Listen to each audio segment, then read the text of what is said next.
সূরাতুত তাহরিমের ভিতরে 6 নম্বর আয়াতে আল্লাহ রাব্বুল আলামিন জানিয়ে দিচ্ছেন, ইয়া আইয়ুহাল্লাযীনা আমানু কু আনফুসাকুম ওয়া আহলিকুম নারা وقودها الناس والحجارة عليها ملائكة غلاظ شداد لا يعصون الله ما أمرهم ويفعلون ما يؤمرون। আমার ভাইয়ের আল্লাহ রাব্বুল আলামিন যে কথাটি বলছেন, ইয়া আইয়ুহাল্লাযীনা আমানু, হে ঈমানদারেরা, তোমরা নিজেরা জাহান্নামের আগুন থেকে বাঁচো, আর তোমার সন্তান সন্ততি যারা আছে, আহাল পরিজন যারা আছে, তাদেরকেও জাহান্নামের আগুন থেকে কি করো? বাঁচাও। এরপর আল্লাহ রাব্বুল আলামিন আয়াতের সামনে বলতেছেন, ওয়াকুদুহান নাসু ওয়াল হিজারা, যেই জাহান্নাম আল্লাহ রাব্বুল আলামিন প্রজ্বলিত করবে, জাহান্নামের ভিতরে জ্বালাবে দুইটা জিনিস, এক নম্বর হচ্ছে মানুষ, আর দ্বিতীয় নম্বর হচ্ছে পাথর। সুবহানাল্লাহ। জাহান্নামে জ্বালাইব কি? মানুষ আর পাথর। এই দুইটা জাতিকে আল্লাহ তাআলা জাহান্নামের মধ্যে দিবেন। এরপরে আল্লাহ রাব্বুল আলামিন বলছেন, গিলাজুন শিদাদুন, সেই জাহান্নামের মধ্যে এমন পাষাণ হৃদয়ের ফেরেশতাদেরকে আল্লাহ রাব্বুল আলামিন ফিটিং করেছেন, তাদের হৃদয়গুলো কঠোর, তাদের হৃদয়গুলো কি এত আযাব দিবে, কিন্তু সামান্যতম একটু আযাব কি করা হবে না, শিথিল করা হবে না।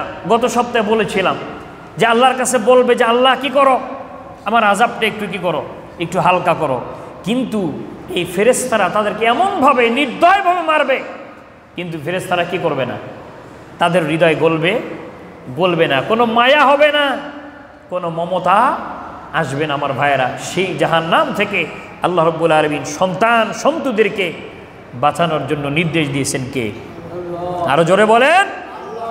পৃথিবীতে এই দুনিয়ার মধ্যে সন্তান সন্ততির প্রতি পিতামাতার ভালোবাসা, এটা কিন্তু একেবারে নিঃস্বার্থ ভালোবাসা, ঠিক কিনা?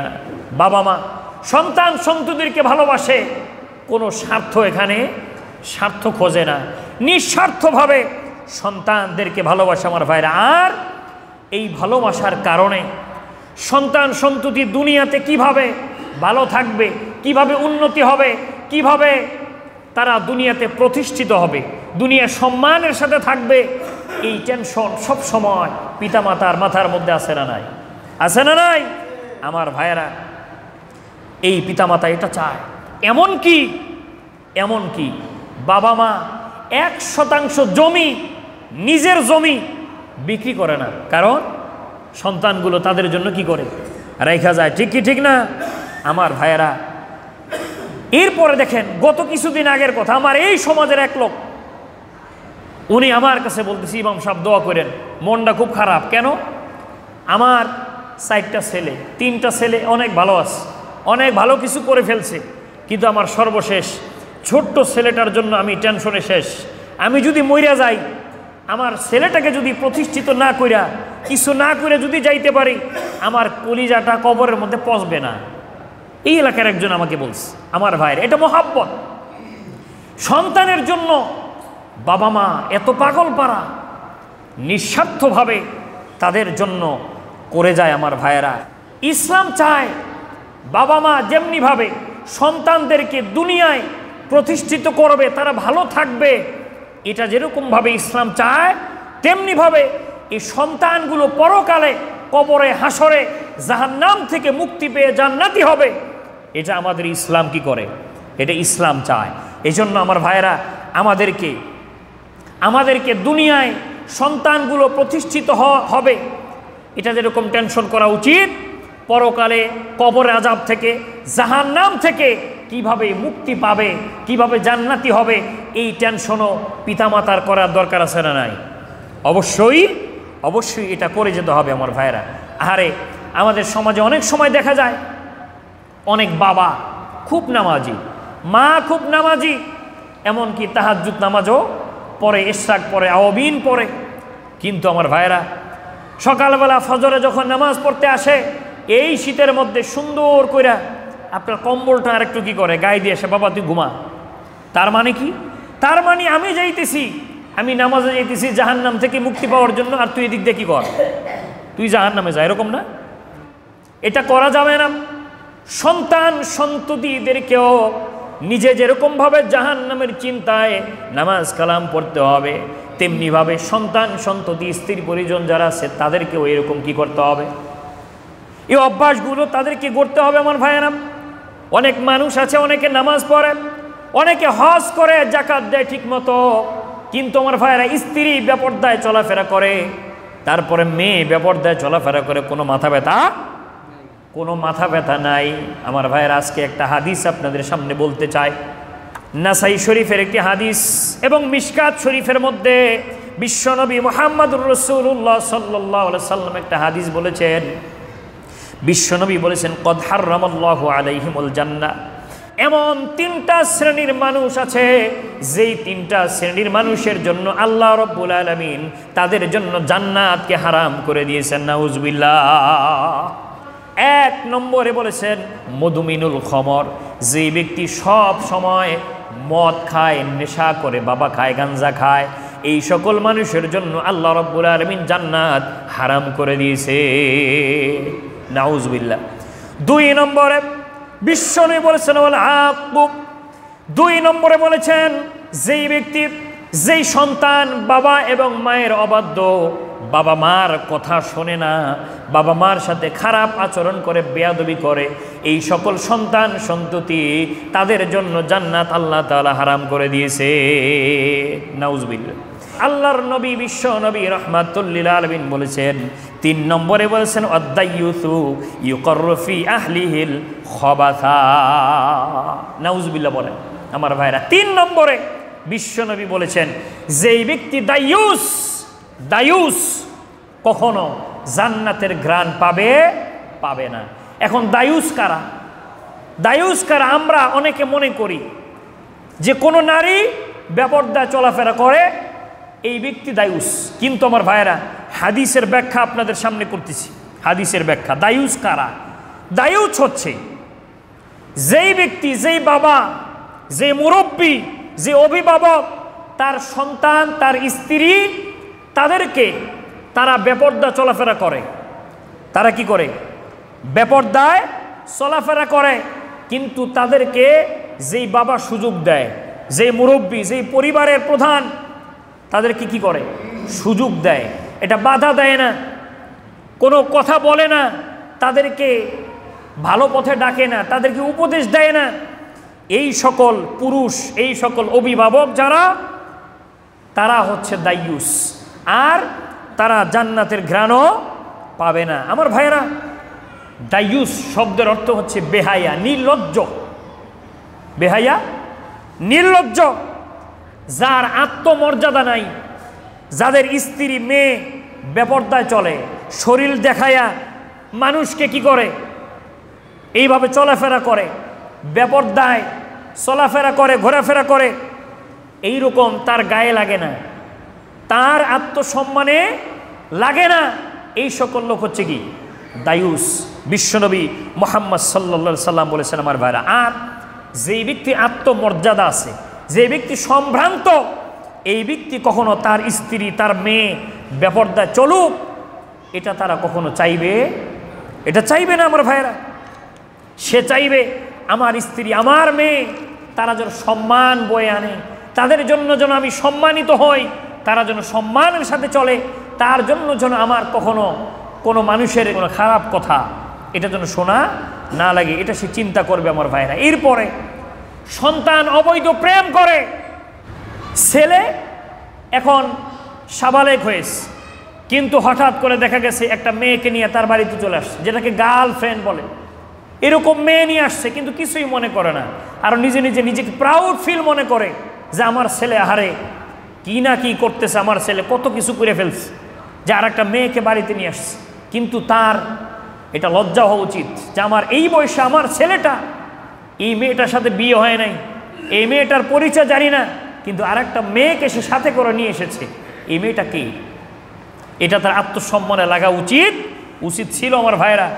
কিন্তু এটা যে করে না আপনার খবর নেওয়া উচিত। আপনি হয়তো জিজ্ঞাসা করছেন যে এটা কারে নিয়ে আসছে, হয়তো বলছে ক্লাসমেট। আপনার তো বোঝা উচিত, আপনার তো এই বয়সটা ছিল, ঠিক কিনা? এই বয়সটা আপনার ছিল, আপনার এই বয়সে আপনার ছেলেটা একটা মেয়েকে নিয়ে আসছে, সে কে হইতে পারে, তার সাথে তার সম্পর্কটা কি?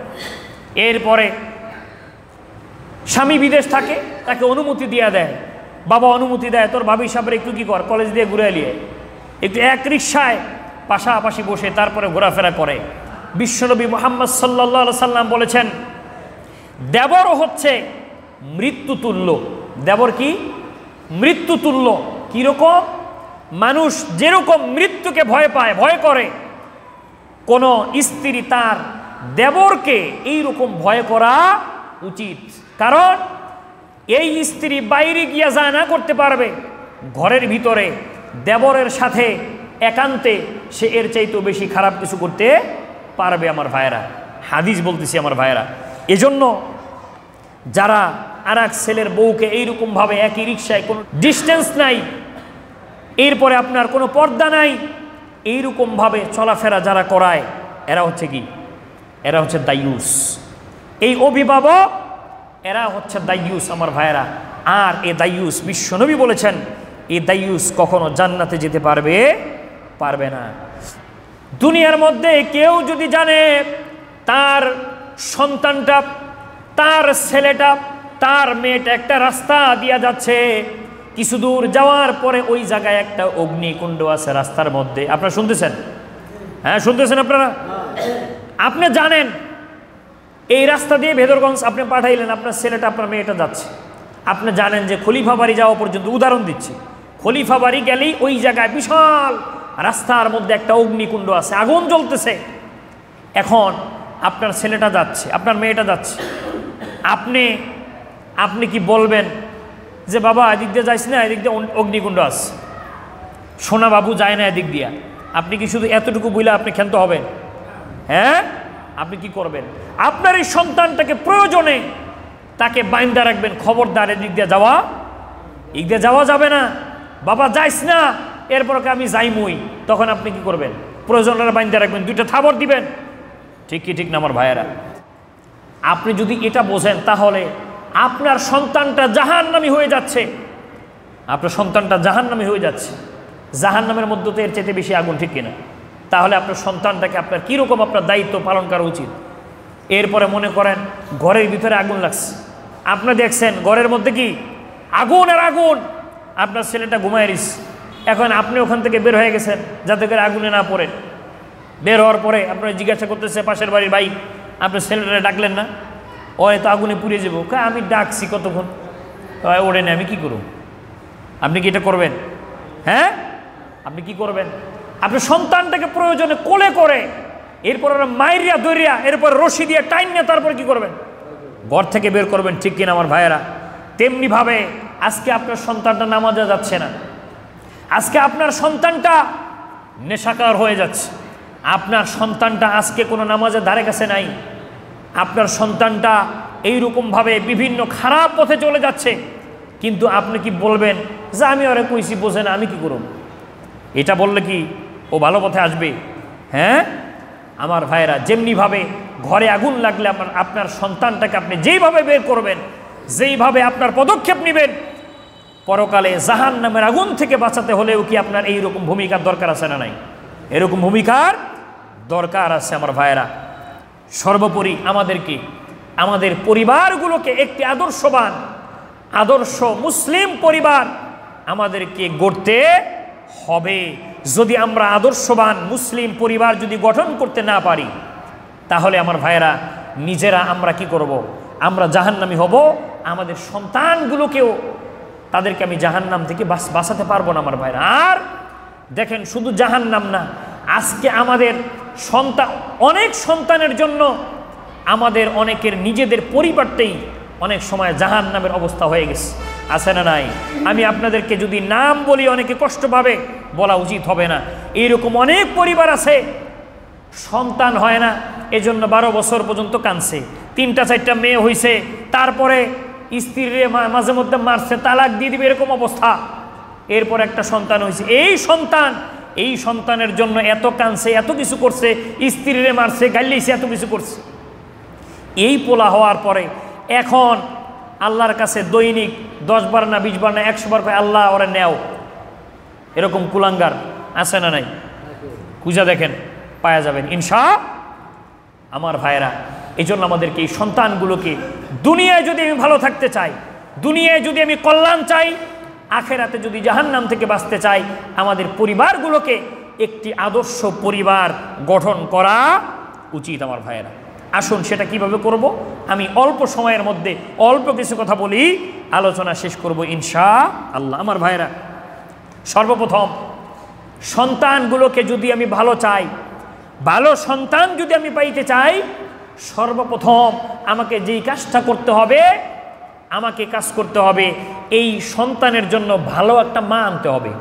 কি আনতে হবে? ভালো একটা মা আনতে হবে। ভালো সন্তান পাইতে হলে কি, কারণ কারখানা যেরকম মালও কি ওরকম হইব না?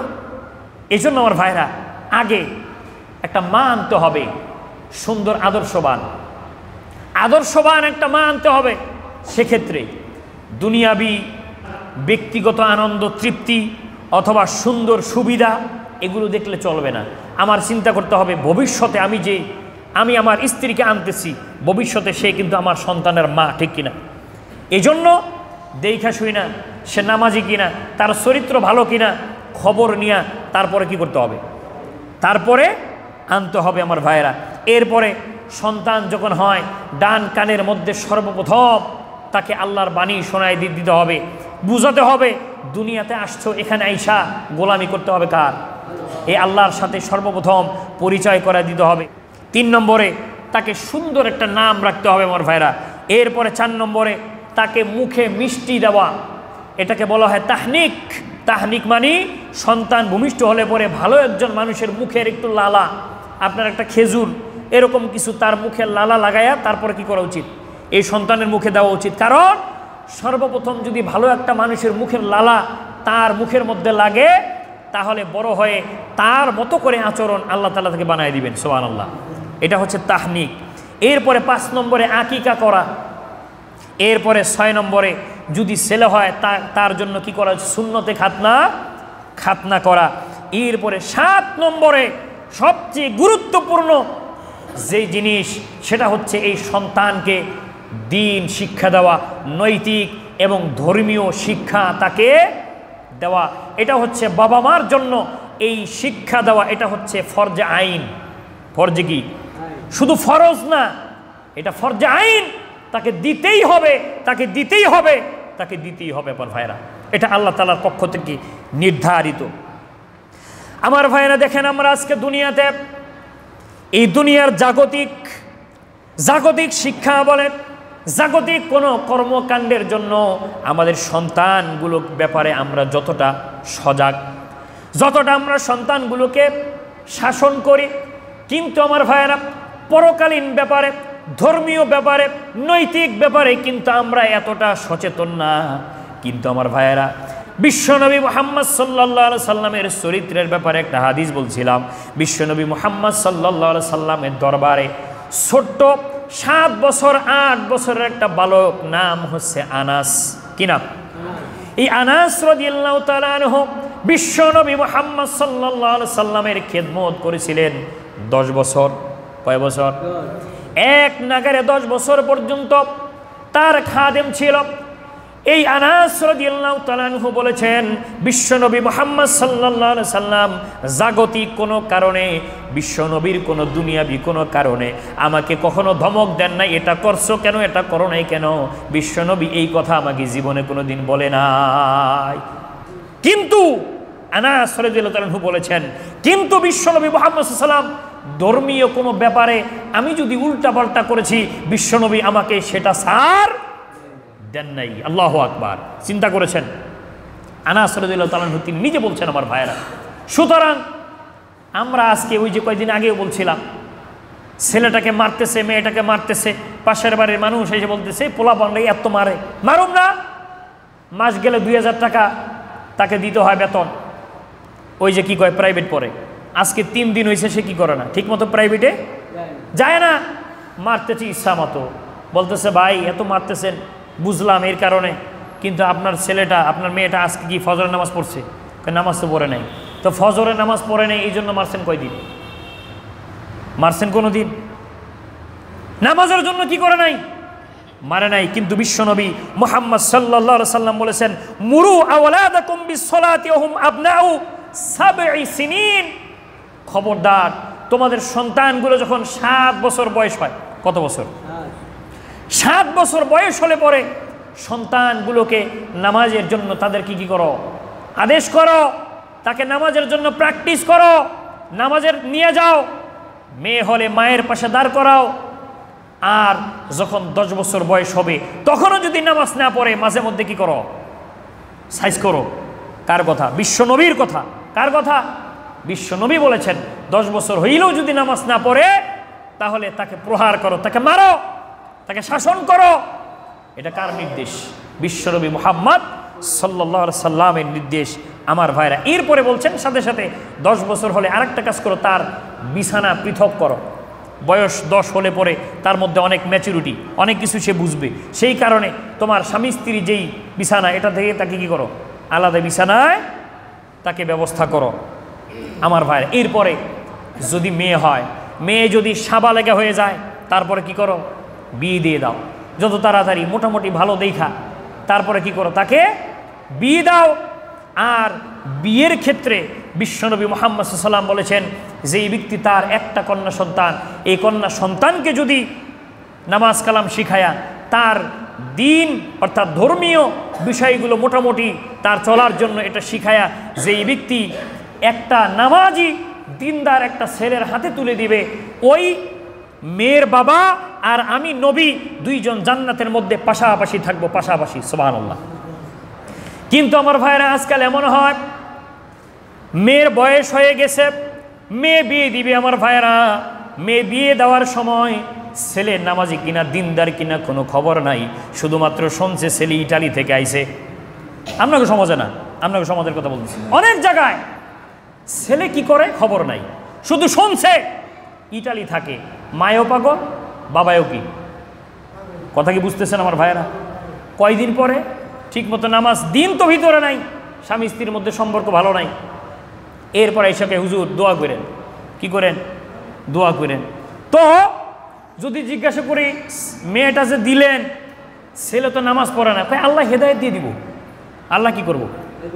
আল্লাহ হেদায়েত দিবে। আমার প্রশ্ন হচ্ছে, যেই আল্লাহ হেদায়েত দিতে পারে, কোনো একটা ছেলে নামাজি অল্প পয়সা কামায়, আল্লাহ তাআলা তার পয়সা পাতি আল্লাহ বাড়ায় দিতে পারে না? আল্লাহ কি রিজিকের মালিক না? তাহলে এই বেলায় নাই। এই বেলায় আমার ভাইরা দেখেন, শান্তি কোত্থেকে আসবে? শান্তির দরজা যদি বন্ধ করে শান্তি শান্তি করি, শান্তি আসবে কখনো? শান্তি আসবে না আমার ভাইরা।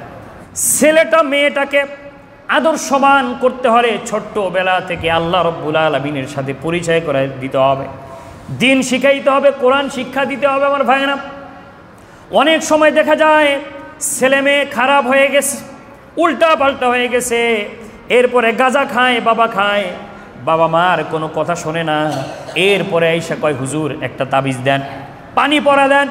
এরকম অনেক সময় কি, অনেক সময় আইসা আমাদের কাছে বলে আমার ভাইরা। কিন্তু আমার ভাইরা বলি আপনাদের, আপনি এই যে এতদিন পরে এখন আইসা তাবিজ দিয়া, পানি পড়া দিয়া কোনো কিছু সম্ভব না। কারণ আগে তাকে যে শিক্ষাটা দেওয়া উচিত সেই শিক্ষা আপনি কি করেন নাই, আপনি দেন নাই, আপনি চেষ্টা করেন নাই। তবে হ্যাঁ, কিছু কিছু পোলাপান যারা আছে অনেক চেষ্টার পরেও তারা ভালো যায় না, আপনি চেষ্টা করেছেন, আলহামদুলিল্লাহ। আপনি এর জন্য আল্লাহর কাছে ধরা খাবেন না। কিন্তু আমার ভাইরা, ছোট্টবেলা থেকে সেই অনুযায়ী আমার পরিবারের মধ্যে সেই সন্তানগুলিকে গড়ার জন্য আমার কী করতে হবে? চেষ্টা করতে হবে আমার ভাইরা। অন্যথায় মাঝে মধ্যে আমি বলি, তেঁতুল গাছ চিনুন তো আপনারা? তেঁতুল গাছ লাগায় কেউ যদি পানি দেয় আর যদি আশা করে এখান থেকে বড় বড় আম হবে, মিষ্টি মিষ্টি আম, হইব জীবনে কোনো দিন? যেরকম তেঁতুল গাছ লাগায় যেমনিভাবে ওখান থেকে আম পাওয়া সম্ভব না, কোনো সন্তানকে দিন শিক্ষা না দিয়া আপনি ওর কাছ থেকে ভালো কিছু আশা কোনোদিন করা সম্ভব না।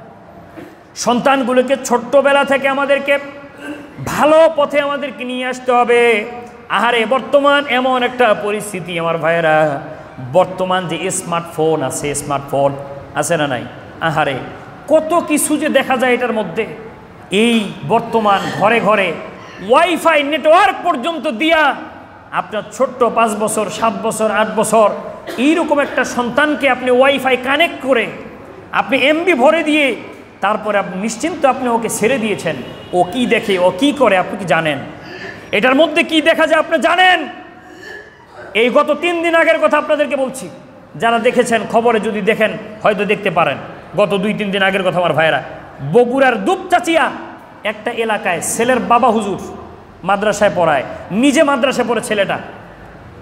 এই ছেলেটা দিনের বেলা সকাল 11টায় মাদ্রাসায় টিফিন দিছে, ওখান থেকে আইসা মায়েরে পিছন থেকে ওড়না দিয়ে পেঁচায়া তারপরে তাকে মাইরা ডিপ ফ্রিজের মধ্যে তাকে ঢুকে রাখছে। এই গত 2-3 দিন আগে দুপচাচিয়া বগুড়ার খবর বলতেছি আপনাদের কাছে আমার ভাইয়েরা। এই সন্তান র্যাব যখন তাকে আপনার ও আবার সাজাইছে, ও আবার ফেসবুকে লেখছে আমাদের বাড়িতে ডাকাত আসছে, আপনারা লোকজন নিয়ে আসেন। মানে আইসা যে লোকজন বুঝে যে ডাকাই তো, আর মায়েরা কি করছে, মায়েরা ফ্রিজে ঢুকাইছে, বুঝতে পারছেন তো? র্যাব ওকে যখন ধরছে ও সব স্বীকার করছে। কেন মারছে এই জন্য এই সন্তানটা এই স্মার্টফোনের মধ্যে সে জুয়া খেলতো তাস দিয়া, তারপরে বিভিন্ন আপনার যে গেমস আছে ওই গেমস জুয়া খেলে, একজন আরেকজনের সাথে বাজি ধরে, তারপরে হেরে গেলে তারপরে কি করে টাকা দিতে হয়। এইরকম জুয়া, সে একটা জুয়ারি হয়ে গেছিল আমার ভাইয়েরা স্মার্টফোনের মধ্যে। মাঝে মধ্যে মার কাছে আইসা টাকা পয়সা নিত, মায় যদি টাকা না দিত মারধর করতো, অনেক কিছু করতো। অনেক দিন হয়ে গেছে টাকা পয়সা দেয় না, আর মাথা গরম। এরপরে এই কাজটা সে নিজে কইরা তারপরে আবার মোবাইলের মধ্যে এই নাটক সাদেশ। এজন্য আমার ভাইরা খুব সাবধান। সন্তানগুলোকে বর্তমান সময়ে মানুষ করা খুব টাফ। এই সন্তানগুলো কোন পরিবেশে কোথায় যাচ্ছে, আপনার সন্তান কোথায় কার সাথে খেলাধুলা করছে, এগুলো খবর রাখার দরকার আছে না নাই? দরকার। প্রত্যেকটা মুহূর্তে খবর রাখা উচিত আমার ভাইয়েরা। সমদে হাজিরিন, অনেক সময় দেখা যায়, বাস্তব সত্য কথা বলতেছি, আমাদের কাছে অনেক অভিভাবক আইসা বলে হুজুর আমার ছেলেটা মেয়েটা আপনাদের কাছে পড়ে অথবা লেখাপড়া করে, কিন্তু মাঝে মধ্যে ওরে যখন লেখাপড়ার জন্য আমি শাসন করতে যাই, আমার শ্বশুর শাশুড়ি, ওর দাদা দাদি, ওর নানা নানি মারতে দেয় না, কি করতে দেয় না, শাসন করতে দেয় না। অনেক বেশি শাসন করাটা খারাপ সেটা আপনি বলতে পারেন, কিন্তু ওর এই লেখাপড়ার জন্য ভালোর জন্য যখন শাসন করবে এটা কেউ বাধা দেওয়া উচিত না আমার ভাইয়েরা। আবার অনেক পরিবারে আছে স্বামী তো বিদেশ থাকে, বিশাল স্মার্টফোন দিয়ে দিস সন্তানের কাছে, একটা মার কাছে একটা, সারাদিন শুধু মোবাইলে পড়ে আছে, সন্তান কই আছে কোনো খবর আছে না নেই, এরকম আছে। এই জন্য আমার ভাইয়েরা আজকে আমাদের সমাজগুলো ধ্বংস হচ্ছে, ভবিষ্যৎ প্রজন্মটা কি হতে যাচ্ছে এটা আল্লাহই জানে। মাঝে মধ্যে যে খবরগুলো আমাদের মাঝে আসে আমার ভাইয়েরা, আহারে অনেক সময় আবার আইসাকে হুজুর ছেলেটারে যা চাইছে সব দিছি, তারপরও একটু পড়ালেখা হইল না। আমি বলি যে আপনি সব দিছেন, এটা আপনি ভুল করছেন। সব দিছেন মানে কি, আপনার সন্তানটা শেষ, এখন ওর হচ্ছে পড়ালেখার সময়, ওরে আপনি যা চাইব এটা আপনি দিবেন কেন? আপনার সন্তানটাকে আপনি ননির পুতুল বানায় আপনি বড় করছেন, সন্তানকে অভাব শেখান। সন্তানটা ঘোরাফেরা করতেছে, বাড়িতে আইলি খাওয়ান পায়, তাহলে ও তো এরকমই করবে, ওর তো কোনো কাজকর্ম করবে না, পড়ালেখা করবে না। আপনার অভাব শিখাতে হবে, আপনার চুলার আগুন নিবাইতে হবে, ওরে অভাব শিখাইতে হবে। আজকে আমরা অনেকেই হয়তো বললে মনে কষ্ট পাবে, কিন্তু আমার ভাইরা এটাই বাস্তবতা। এই সন্তানগুলোকে ননির পুতুল বানায় রাখার কারণে এই সন্তানগুলো এরকম খারাপ পর্যায়ে চলে যায়, আর এরপরে সারাক্ষণ শুধু কান্দে। এই কান্দার কোনো লাভ এটা আল্লাহ কবুল করবে না, কারণ আপনার দায়িত্ব আপনি পালন করেন নাই, যেটা করা উচিত ছিল আপনি করেন নাই। সন্তানগুলোকে মানুষ করার জন্য আমাদের এই চিন্তা ফিকির করতে হবে। এরপরে আল্লাহ রাব্বুল আলামিন পবিত্র কোরআনুল কারীমের মধ্যে 25 নম্বর সূরা সূরাতুল ফুরকান, খেয়াল করেন, পবিত্র কোরআনের 25 নম্বর সূরা সূরাতুল ফুরকানের ভিতরে ৭৪ নম্বর আয়াতে আল্লাহ রাব্বুল আলামিন এই সন্তানগুলোর জন্য বাবা মা কি বলে তাদের জন্য দোয়া করবে, আল্লাহ রাব্বুল আলামিন নিজে সেই দোয়াটা কোরআনে তিনি শিখাই দিয়েছেন, বলি সুবহানাল্লাহ। আল্লাহ শিখিয়ে দিয়েছেন। আল্লাহ শিখিয়ে দিয়েছেন বাবা মার জন্য যে তোমরা তোমাদের সন্তানদের জন্য কি করো, এই দোয়া করো, রব্বানা হাবলানা মিন আজওয়াজিনা ওয়া যুররিয়াতিনা কুররাতা আয়ুন ওয়াজআলনা লিল মুত্তাকিনা ইমামা। আল্লাহ দোয়া শিখাই দিচ্ছেন, আল্লাহ শিখাচ্ছেন, তোমরা বলো রব্বানা, হে আমার রব, আমার এই সন্তান সন্ততি, আমার স্ত্রী যারাই আছে আহাল পরিজন, তাদেরকে আপনি চক্ষু শীতলকারী বানিয়ে দেন, যাতে করে আমি দেখলেই আমার চোখ জুড়ে যাবে, আমার মন শীতল হয়ে যাবে। আর ইমানদারদের ইমাম আমার এই সন্তানগুলোকে আপনি বানিয়ে দেন। সুবহানাল্লাহ। আমার ভাইরা এই দোয়াটা শিখতে হবে, এই দোয়া করতে হবে, আল্লাহ নিজেই শিখিয়ে দিচ্ছেন। এই দোয়া বেশি বেশি আল্লাহর কাছে দোয়া করতে হবে আমার ভাইরা। এরপরে আমার ভাইরা, আমরা যদি দেখেন দুনিয়ায় শান্তি পাইতে চাই, পরকালে যদি শান্তি পাইতে চাই, তাহলে সন্তানগুলো মানুষ হওয়ার ব্যাপারে আমাদের কোনো ছাড় দেওয়া যাবে না। দেখেন কোনো মানুষ যখন ইন্তেকাল করে সাথে সাথে তার আমল নামাটা কি হয়ে যায়, বন্ধ হয় না? কিন্তু আল্লাহ রসুল বলেছেন মানুষ ইন্তেকাল করার পরেও তার আমল নামার মধ্যে তিনটা জিনিস, কয়টা জিনিস? তিনটা জিনিস জারি থাকে। তিনটা কারণে সে কবরের ভিতরে সে শান্তি পায়। কয়টা কারণে আমার ভাই? তিনটা।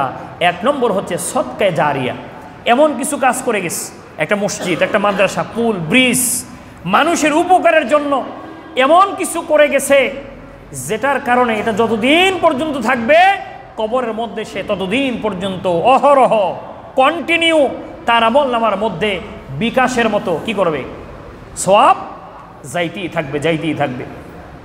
আমার ভাইয়েরা, এমন সন্তান যদি আপনি বানায়া যান চক্ষু শীতলকারী, আহারে বিশ্বনবী মুহাম্মদ সাল্লাল্লাহু আলাইহি সাল্লাম বলেছেন, যেই সন্তান তার বাবা এবং মা মারা যাওয়ার পরে এই সন্তানটা যদি তার মাকে তার বাবাকে যদি জানা যায়, যদি দাঁড়ায়া যায়, আল্লাহু আকবার। আমার ভাইয়েরা, বিশ্বনবী মুহাম্মদ সাল্লাল্লাহু আলাইহি সাল্লাম বলেছেন, সন্তান যখন তার মায়ের জানাজায় দাঁড়ায়া যায়, বাপের জানাজায় যখন দাঁড়ায়া যায়, এই সন্তান জানাজায় দাঁড়ায়া আল্লাহু আকবার বলতে দেরি, ওই পিতা মাতার কবরটাকে আল্লাহ রাব্বুল আলামিন জান্নাতের বাগিচা বানাইতে দেরি হবে না। আল্লাহ তাআলা রহমতের চাদর দিয়া তাকে ঢেকে জান্নাতি পোশাক পরায়া আরামসে কি করো, নাও ঘুমাইতে থাকো। আমার ভাইয়েরা, এমনিভাবে তাকে বলা হবে। বিশ্বনবী মুহাম্মদ সাল্লাল্লাহু আলাইহি ওয়াসাল্লামের হাদিস বলতেছে, কবরের ভিতরে শাস্তি হচ্ছে বাবা অথবা মা।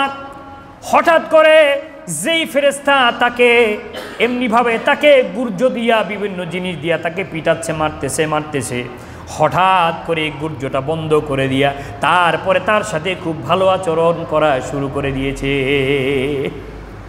বলতেছে ফেরেশতা, ঘটনা তো কিছু বুঝলাম না, একটু আগে না কি মার দিলা নির্দয়ভাবে আমাকে, আমি এত কাঁদতেছি, এত চিৎকার করতেছি, কোনো দয়া নাই, তোমার মধ্যে মায়া নাই, কিন্তু হঠাৎ করে তুমি পরিবর্তন হয়ে গেলা।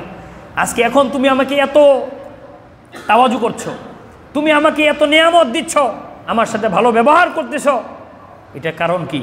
বলতেছে, দুনিয়ায় ওই যে সন্তানটাকে দিন শিক্ষা দিয়ে আসছো, ওই সন্তানটা তোমার জন্য দোয়া করেছে, দোয়ার বদৌলতে আল্লাহ তাআলা তোমাকে শান্তি দিচ্ছে। সুবহানাল্লাহ। দুনিয়ার মধ্যে কোনো মানুষ যদি সদকা জারিয়ার কোনো কিছু করে যায়, কবরের মধ্যে সেটাও পাবে। আর যদি কোনো সন্তানকে যদি দিন শিক্ষা দেওয়া যায়, আর এই সন্তান যদি পিতা মাতার জন্য দোয়া করে, আল্লাহ রাব্বুল আলামিন কবরটাকে শান্তিময় বানায় দিবে। সুবহানাল্লাহি বিহামদিহি। আমার ভাইরা, এই জন্য আসুন আমরা দুনিয়ায় যদি শান্তি পাইতে চাই, আহারে দুনিয়ায় সারাক্ষণ শুধু টেনশন, না জানি আজকে কি অঘটন করে আসে, না জানি আজকে কোথায় কি করে আসে, না জানি কোন জায়গা থেকে নালিশ আসে, টেনশনে ঘুম আসে না। আর পরকালে মরার পরেও যদি এই সন্তানের জন্য যদি জাহান্নামী হয়, আমার ভাইরা, পবিত্র কোরআনের আল্লাহ রাব্বুল আলামিন একটা আয়াতে বলছেন, কিয়ামতের দিন একটা শ্রেণীর সন্তান সে কি করবে, যখন বলবে যে তুমি জাহান্নামে যাও, তখন বলবে আল্লাহ আমি একা জাহান্নামে যাব না, কারণ দুনিয়ায় আমাকে আল্লাহ চিনায় নাই, আমাকে দিন শিক্ষা দেয় না। যেই বাবা মা আজকে তাদেরকে নিয়ে আসো, তাদেরকে জাহান্নামের দরজায় ফেলাইয়া তাদের বুকের মধ্যে পাড়া দিয়া এরপরে আমি আজকে কী করবো, জাহান্নামে যাবো। আমার ভাইরা, সেই দিন যেন সন্তানের জন্য আমি যেন জাহান্নামী না হই, আমি যেন আসামি না হই, আমার এই দায়িত্বগুলো আমরা যেন পালন করি। ছোট্টবেলা থেকেই আমাদের সন্তান কি করছে, কোথায় যাচ্ছে, এই বিষয়গুলো আমাদেরকে ভালো মতো খোঁজ নিতে হবে। আল্লাহ রাব্বুল আলামিন আমাদের সবাইকে যেন, আমাদের সন্তানগুলোকে যেন চক্ষু শীতলকারী সন্তান বানায়া দুনিয়ায় যেন এক টুকরা জান্নাতের মতো আমাদের পরিবারটা আল্লাহ বানায়া দেয়, পরকালে একসাথে স্ত্রী সন্তান নিয়ে যেন আমরা জান্নাতে যেতে পারি। আল্লাহ তাআলা সবাইকে যেন সেই তৌফিক দান করে বলি আমিন।